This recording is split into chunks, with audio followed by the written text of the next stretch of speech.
गुजारिश करूँगा कि वो तशरीफ़ लाएँ और मदारिस इस्लामिया का वो किरदार जो हिंदुस्तान में रौद रोशन की तरह से आया है, उस सिलसिले में अपने कलिमात आलिया से हमें नवाजें।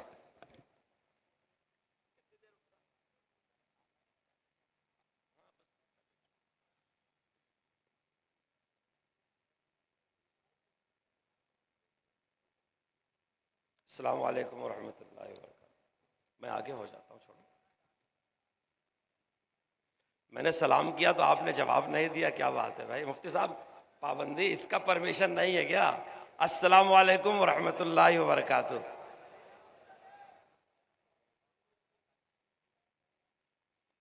अल्हम्दुलिल्लाहि हम्दन कसीरन तय्यबन मुबारकन फीह, सुब्हानक अल्लाहुम्मा व बिहम्दिका लकल हम्दु अला हिल्मिका बाद इल्मिका, सुब्हानक अल्लाहुम्मा व बिहम्दिका लकल हम्दु अला अफ़्विका बाद क़ुदरतिक, अल्लाहुम्मा सल्लि अला मुहम्मदिन अब्दिका व रसूलिक व सल्लि अलल मुमिनीन वल मुमिनात वल मुस्लिमीन वल मुस्लिमात, अम्मा बाद। हज़रत सदर मोहतरम उलमाए आली मकाम, हज़रात सामईन, नौजवान साथियों, हमने 1857 का जो गद्र हुआ उसको सुना, अपनी आँखों से देखा नहीं है। फिर जितने इनकलाबात की तारीख़ें हैं, सत्याग्रह की, जमीयत उलमा के अकाबिर की क़ुरबानियाँ, शेखुल हिंद रहमतुल्लाह अलैह का माल्टा में क़ैद होना, हज़रत शेखुल इस्लाम रहमतुल्लाह अलैह के ज़िंदगी का सालहा साल जेलों में गुज़रना, हमने अपने अकाबिर की ये तारीख़ सुनी है, देखी नहीं है। मुल्क तक़सीम हुआ दो कौमी नज़रिए के तहत, फ़िरक़ा परस्तों ने इसकी तक़सीम कराई। वो जाने का हालात हमने सुने हैं, देखे नहीं। शायद देखने वाले खाल खाल कोई बाकी हो, लेकिन इस वक्त मुल्क जिस बेबसी के साथ, जिस कसमपुरसी के साथ, जिस जलते हुए अंगारे के साथ, जिस बढ़ती हुई नफ़रत के साथ, जिस बर्बरियत के साथ, जिस जुल्म के साथ, जिस नाइंसाफ़ी के साथ जिंदा है, चल रहा है, हम ना उसको सिर्फ अपनी आंखों से देख रहे हैं बल्कि हम खुद उसका एक हिस्सा बने हुए हैं।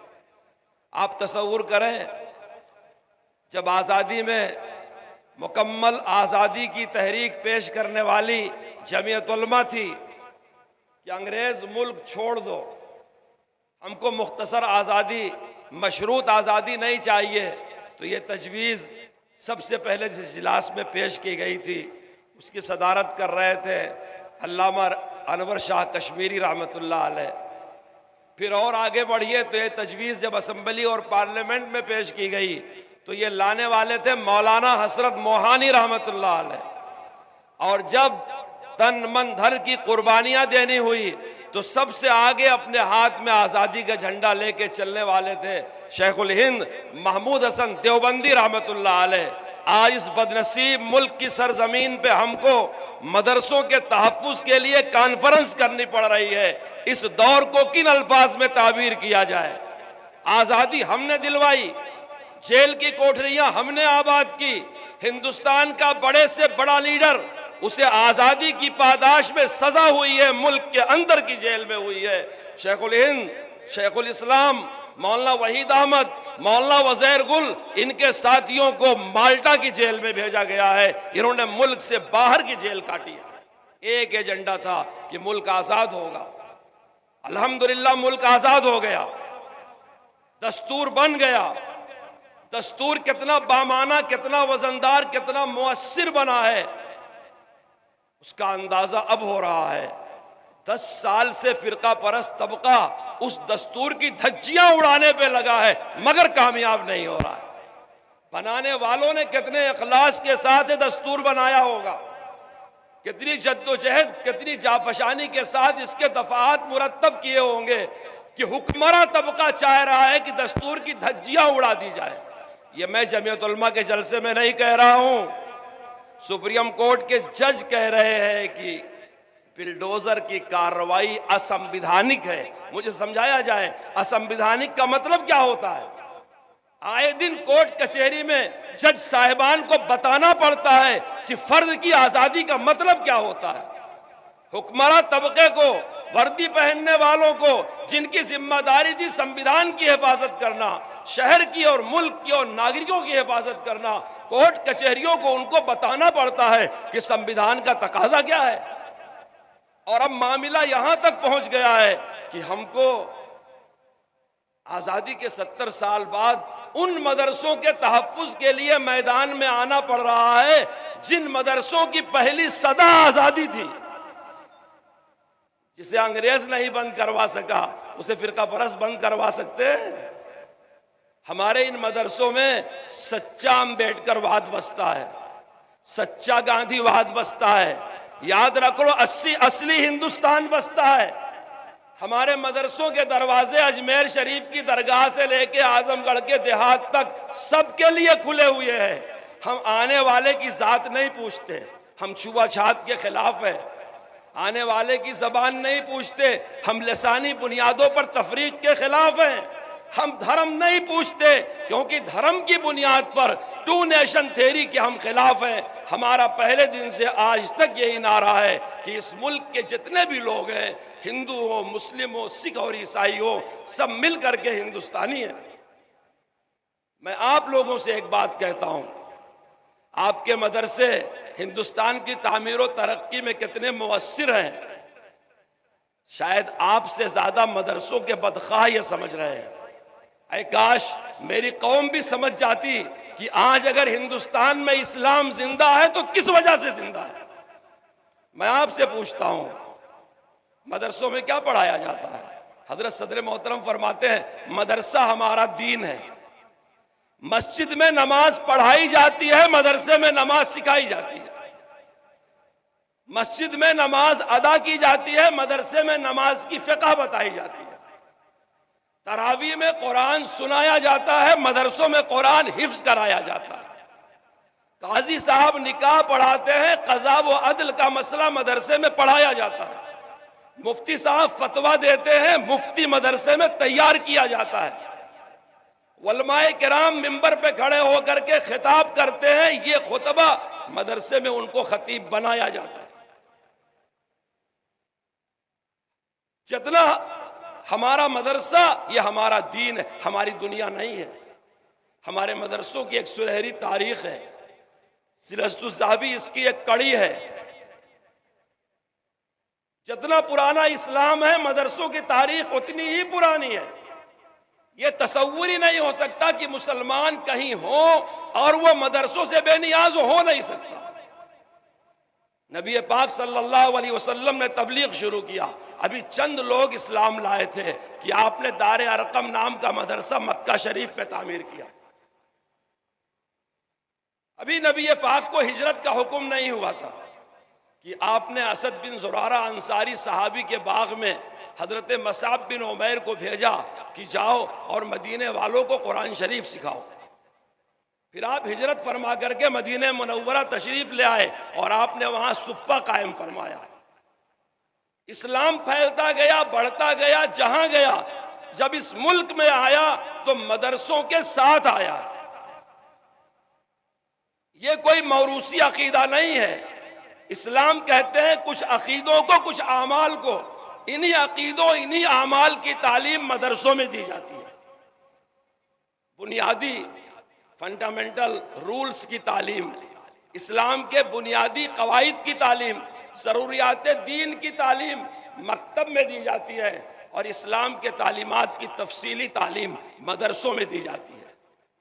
ये मदरसे हमारी दुनिया नहीं है, ये मदरसे हमारे दीन है। और इन मदरसों का तकद्दुस इतना है कि हम इन मदरसों को रसूलुल्लाह का मेहमान खाना समझते हैं। हम ये समझते हैं कि जिस इंसान ने अपनी औलाद को हमारे पास भेजा है, मुहम्मदुर रसूलुल्लाह सल्लल्लाहु अलैहि वसल्लम का इल्म नबूवत हासिल करने के लिए, कुरान करीम क्या है? वही का मजमुआ है, अल्लाह की किताब है। मदरसे का निसाब मुतय्यन है। जो उलूम कुरान करीम की खिदमत के लिए इस्तेमाल किए गए हैं या जो उलूम कुरान से अख्ज़ किए गए हैं, सबका मरकज़ कुरान करीम है। यही हमारे मदरसों में पढ़ाए जाते हैं। जो इन मदरसों से जुड़े हुए हैं वह नबी पाक सल्लल्लाहु अलैहि वसल्लम के मेहमान खाने के खादिम हैं। मदरसे पूरी दुनिया के मुसलमानों की शहरत के बराबर हैं। अगर मुसलमान का रिश्ता मदरसे से ख़त्म कर दिया जाए तो याद रखो उसके पास इस्लाम नाम की चीज़ बाकी नहीं बचेगी। अगर आप इस बात को मानते हैं कि डॉक्टर के घर में पैदा होने वाला बच्चा डॉक्टर नहीं होता, मास्टर के घर में पैदा होने वाला बच्चा मास्टर नहीं होता, जज के घर में पैदा होने वाला बच्चा जज नहीं होता, उसे पढ़ना पड़ता है। इस्लाम भी मौरूसी नहीं, कसबी चीज़ है। अगर आलिम की औलाद भी ज़रूरियात दीन नहीं हासिल करेगी, ज़रूरियात दीन से जाहिल रहेगी, उसे कोई इमाम नहीं बनाएगा। और मुसलमानों की सबसे बड़ी ज़रूरत उनका दीनी मदरसा है, उनका मकतब है। चंद सालों से हमारे मुल्क की वो फ़िरका परस्त ताकत जो अंग्रेज़ों की दलाली करती रही, जो मुल्क के बंटवारे की वकालत करती रही, जो हिंदुस्तानियों में नफरत डालती रही, जो छुआछूत जात पात धर्म दीन के नाम पर हिंदुस्तानियों का बंटवारा करती रही, वो चंद सालों से मस्जिदों और मदरसों को निशाना बनाए हुए है। माने इजहार तुमको है हया, हमको अदब, कुछ तुम्हारे दिल में है, कुछ हमारे दिल में है। तुम ये कहते हो हमको अजान से प्रॉब्लम नहीं, माइक से प्रॉब्लम है। हम समझते हैं कि इसके पीछे क्या जज्बात है। तुम ये समझते हो हमको नमाज से प्रॉब्लम नहीं, मस्जिद से प्रॉब्लम है, इसका नक्शा पास नहीं। हम समझते हैं इसका क्या मतलब है, हम खूब समझते हैं। तुम ये कहते हो साहब हमको तुम्हारे कुरान से कोई प्रॉब्लम नहीं है, हमको इन मदरसों से प्रॉब्लम है जो बनते ही हम समझते हैं इसका क्या मतलब है। खुल के कहो कि हम ये चाहते हैं कि हिंदुस्तान का 25 करोड़ मुसलमान अपना धर्म छोड़ करके इस्लाम से दूर हो जाए। कहो खुल करके। मुझे यकीन है इस गए गुजरे जमाने में भी मेरी कौम का एक फर्द भी मुर्तद होने के लिए तैयार नहीं है। हो सकता है बेनमाजी हो सकता है ज़कात ना देता हो सकता है उसे अजान ना आती हो सकता है कलमा भी ना पढ़ता हो, लेकिन अगर उससे कहा जाए इस्लाम छोड़ दो, तैयार नहीं होगा। तुमने किस कौम को ललकारा है? किससे उसका मजहब छीनना चाहते हो? किसको कुरान से दूर करना चाहते हो? शायद तुम्हारे साजिश करने वालों ने गलत अंदाजा लगाया है। मैं बार बार कहता हूं कि मुझे फख्र है कि मैं एक बहादुर कौम में काम कर रहा हूं। मेरी ये कौम 25 करोड़ मुसलमान जो शहरों से ज्यादा देहातों में फैले हुए हैं, जिनमें मालदार कम गरीब ज्यादा है, मजदूर ज्यादा है, जो आज चंद सालों से हालात के अंगारे पर है। लेकिन क्या मतलब है कि इस्लाम छोड़ दे? मुमकिन है कोई मेरे जैसा मौलवी साहब डर रहा हो, मुमकिन है कोई पढ़ा लिखा आदमी डर रहा हो, लेकिन आम कौम का हौसला बुलंद है। इसलिए कौम की इस जरात, इस इस्तिकामत को जमीयत उलमा सलाम करती है। हम जमीयत उलमा के हवाले से पूरे मुल्क का सफर करते हैं। अल्हम्दुलिल्लाह मुसलमानों का हौसला टूटा हुआ नहीं है जी। उन्हीं मुसलमानों का जिनकी प्रॉपर्टियों पर बिल्डोजर का रुख था। और अजीब बात है, अल्लाह का अजीब व गरीब बंदोबस्त है। जमीयत उलमा जिसने मुल्क आज़ाद करवाया, मुल्क की तामीर और तरक्की में हिस्सा लिया। कभी सोचो मदरसों को टारगेट करने वाले, कभी सोचो कश्मीर को तरशीदा बदन किसने दिया है, भोपाल को अंदाजे सुखन किसने दिया है, पंजाब को फसलों का दहन किसने दिया है, ये लाल किला ताजे कोहन किसने दिया है। तारीख में हम चांद सितारे ही मिलेंगे, पत्तों पे सभी नाम हमारे ही मिलेंगे। जैसे हमने आज़ादी में हिस्सा लिया, ऐसे मुल्क की तामीर और तरक्की में हमने हिस्सा लिया। देखो मैं अपनी कौम की तरफ से चैलेंज करता हूँ, कानून पर सबसे ज़्यादा अमल करने वाली मेरी कौम है। ये बिजली की चोरी नहीं करती, रेलवे के टिकट की चोरी नहीं करती, ये रैलियों में निकल करके सरकारी प्रॉपर्टियों को नुकसान नहीं पहुँचाती। क्या इसे गुस्सा नहीं आता? जब इसकी मस्जिदों पर बिल्डोजर चलता है तो क्या इसको जज्बात पर रंगे अख्ता नहीं होते?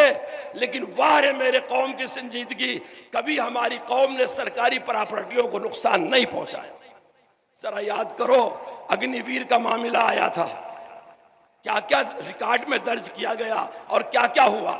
ऐसी एक मिसाल पेश कर दो, एक मिसाल पेश कर दो, जबकि हमको टारगेट किया जाता है, हमको निशाने पर लिया जाता है, ऐसे नारे लगाए जाते हैं कि हमारे जज्बात बरंगे अख्ता हों। लेकिन मेरी कौम ऐसी है, इन सारे हालात में इस्तिकामत के साथ खड़ी हुई है। मॉब लंचिंग किसकी होती है? मुसलमानों की। तासुब की बुनियाद पर गिरफ्तारी किसकी होती है? मुसलमानों की। हमसे पूछो, जमीयत उलमा ट्रायल कोर्ट से लेकर के सुप्रीम कोर्ट तक 800 से ज्यादा मुकदमात लड़ रही है। जिनको फंसाया जाता है शक शुबे की बुनियाद पर नहीं, तासुब की बुनियाद पर। 10-10 साल जिंदगियों के जेल खानों में जाये हो जाते हैं। आखिर में हमारे मुल्क की मुअज़्ज़त अदालतें उसको बाइज्जत बरी कर देती है, लेकिन उस गरीब के 10 साल की जिंदगी के जो जाये हुए उसकी तलाफी कौन करेगा? उसके बच्चे, उसकी बीवी जो दर बदर की, उसकी तलाफी कौन करेगा? मैं अर्ज कर रहा था कि मुझे फख्र है कि मैं एक बहादुर कौम में काम कर रहा हूं। मेरी कौम बाहौसला है, बहादुर है। सारे हालात आने के बावजूद भी वो अपने दीन पर जमी हुई है, बल्कि पहले से ज्यादा जमी हुई है। और जहां जरूरत पड़ती है मिल्ली काम के लिए खड़े होने की, जमीयत उलमा खड़ी होती है। जैसे अभी आपने सुना मौलाना काब रशीदी साहब से कि जमीयत उलमा खड़ी हुई है। ऐसे ही बिल्डोजर का मुकदमा कौन सुप्रीम कोर्ट ले गया? जमीयत उलमा खड़ी थी। जिस जमाने में कोरोना आया हुआ था, मुसलमानों ने कलेजा निकाल करके रख दिया। लोगों ने अपने सगे माँ बाप को दफनाने की हिम्मत नहीं किया, मुसलमान आगे बढ़ा, खिदमत किया और दफनाया। जिन लोगों ने समझ लिया था कि अब बंबई, कलकत्ता, दिल्ली में असबाबे जिंदगी खत्म हो गए हैं, प्रवासी मजदूर निकल पड़े, रास्ते में मुस्लिम बस्तियों ने उनका साथ दिया। हमारे मुल्क के एक शरीफ इंसान तबसरा करते हैं कि हम कपड़ों से पहचानते हैं। जी, गुलामाने मोहम्मद दूर से पहचाने जाते हैं। अभी आप पता नहीं किस किस चीज से हमको पहचानोगे, हमारा किरदार हमको पहचानवाता है। इस कौम ने पूरे हौसले के साथ तबलीगी जमात को उठा करके जेल में भर दिया गया। 1500 लोगों को हजरत सदर मोहतरम सामने आए, उनकी रिहाई के लिए अपनी इकाइयों को फाल किया। दिल्ली से लेकर महाराष्ट्र तक जमीयत उलमा के वर्कर्स और खुद्दाम कोर्ट कचहरी का सामना करने लगे। बाइज्जत वो बरी हुए और अपने मुल्क को वापस हुए। बगैर सनद जो बातें फैलाई जाती, हेट स्पीच, उसका मुकदमा कौन देख रहा है? जमीयत उलमा देख रही है। मैं कहना चाहता हूं आज की इस मुअज़्ज़ज़ स्टेज से कि जो लोग मदरसों को मिटाने की दिल में नापाक तमन्नाएं रखते हैं, कम से कम जब तक जमीयत उलमा जिंदा है उनकी ये तमन्ना पूरी होने वाली नहीं है। हम अपनी जान की कुर्बानी दे देंगे लेकिन अपने दीन से दस्तबरदार नहीं हो सकते। और हम क्या, हम तो बहुत देखने में शक्ल सूरत मुसलमान जैसी है, नाम के साथ आलिम हाफिज का लायका भी लगा हुआ है। मैं अपने एक उस अदना मुसलमान की गारंटी देता हूं, वह अपनी रजा और रग़बत से मुर्तद होने के लिए तैयार नहीं है। हजरत सदर मोहतरम ने कदम कदम पर आपको संभाला है। आज जब इन मदरसों को निशाने पे लिया जा रहा है और बेवजह लिया जा रहा है, कोई वजह नहीं है इसकी, आप साफ साफ कहें कि हमको कुरान से, ईमान से परेशानी है, प्रॉब्लम है, हम इस्लाम को इस सरजमीन में बर्दाश्त नहीं करते, आप कहें ना हिम्मत से। हम ये कहते हैं हिंदू, मुस्लिम, सिख, ईसाई सब आपस में भाई भाई हैं। यहाँ मस्जिदें भी महफूज हैं, मंदिरें भी महफूज हैं, चर्च भी महफूज हैं, गुरुद्वारे भी महफूज हैं। अगर आप तफरीक करते हैं हिंदुस्तानियों में तो आप कहें ना कि हम एक खास तबके को इस मुल्क में बर्दाश्त नहीं करेंगे, कहें ना खुल करके।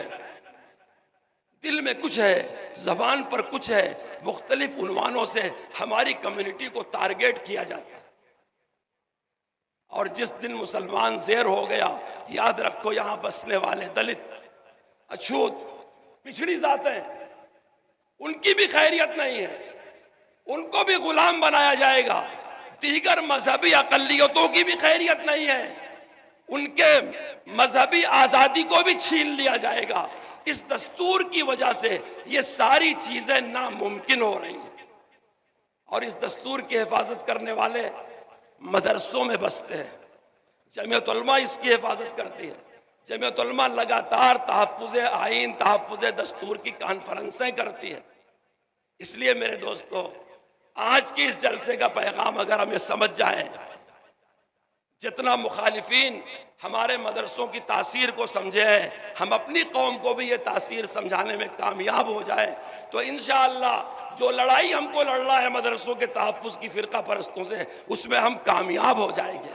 क्योंकि अगर इस मुल्क में इस्लाम बाकी है तो ताजमहल, लाल किला, कुतुब मीनार, चार मीनार की वजह से नहीं, इन्हीं मदरसों और दीनी इदारों की वजह से बाकी है। अल्लाह ताला इनको सलामत रखे, कायम रखे, मुल्क में प्यार और मोहब्बत को बाकी रखे, मुल्क को दिन दूनी रात चौगुनी तरक्यात अता फरमाए। मैं आखिर में मुफ्ती अशफाक साहब का, जमीयत उलमा ज़िला आज़मगढ़ की तमाम इकाइयों का शुक्रिया अदा करता हूँ, और इन अकाबिर का जो अपने अपने मकाम से तशरीफ़ ले आए, और आप अहले मदारिस का और सामीन का जिन्होंने जमीयत उलमा की आवाज़ पे लब्बैक कहा और तशरीफ़ ले आए और हमारे जलसे में शरीक हुए हैं। आमीन व आखिर दावाना।